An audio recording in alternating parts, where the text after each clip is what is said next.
मैं एनसीपी का national media coordinator professor नवीन कुमार बोल रहा हूं। कल आपने देखा कि बीजेपी ने अपना राष्ट्रीय अध्यक्ष चुन लिया है। नितिन नवीन जो भी बिहार से हैं, उनको राष्ट्रीय अध्यक्ष बनाया गया है। यह बहुत दिनों से लंबित था।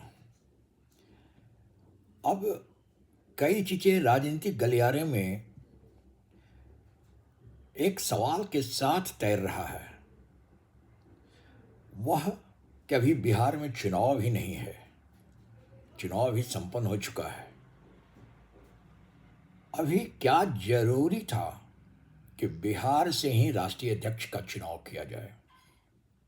यह सही है कि कुछ दिन पहले ही आदरणीय नरेंद्र मोदी जी ने इसकी घोषणा कर दिए थे और कल उस पर मुहर भी लग गई, जिसके प्रस्तावक माननीय गृह मंत्री, रक्षा मंत्री हों और जिसकी घोषणा प्रधानमंत्री किए हों, फिर विकल्प की बात उठती कहाँ है?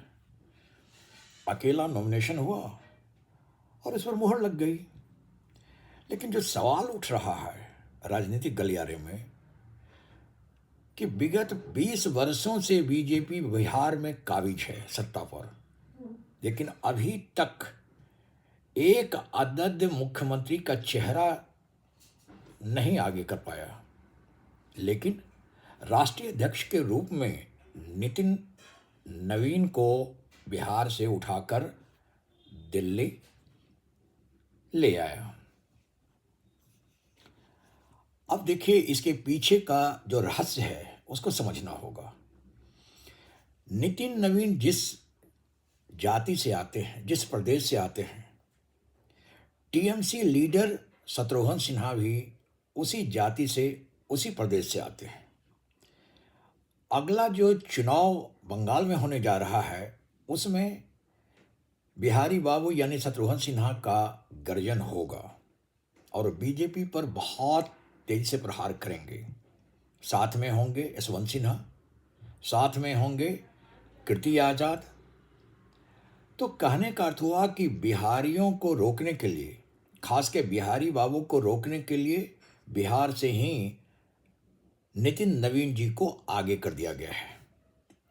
निश्चित रूप से नितिन नवीन जी भारी पड़ेंगे, क्योंकि एक ऐसे राष्ट्रीय पार्टी के वो अध्यक्ष बनाए गए हैं जो ना सिर्फ फिनेंशियल मजबूत है, कार्यकर्ताओं के साथ मजबूत है, बल्कि उनका शीर्ष नेतृत्व भी लाजवाब है।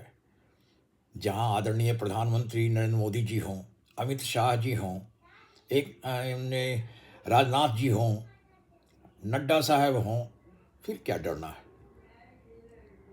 यह नितिन नवीन जी के लिए बहुत अच्छी अपॉर्चुनिटी है। वह रिस्क ले सकते हैं, क्योंकि यह पार्टी बीजेपी ना सिर्फ केंद्र में सत्तासीन है, 20 अन्य राज्यों में भी सत्तासीन है।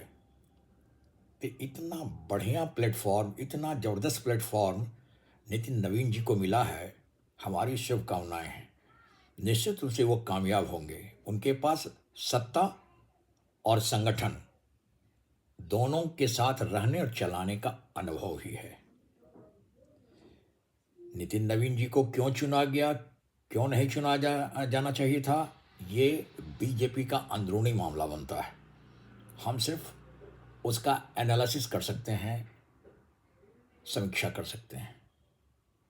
धन्यवाद।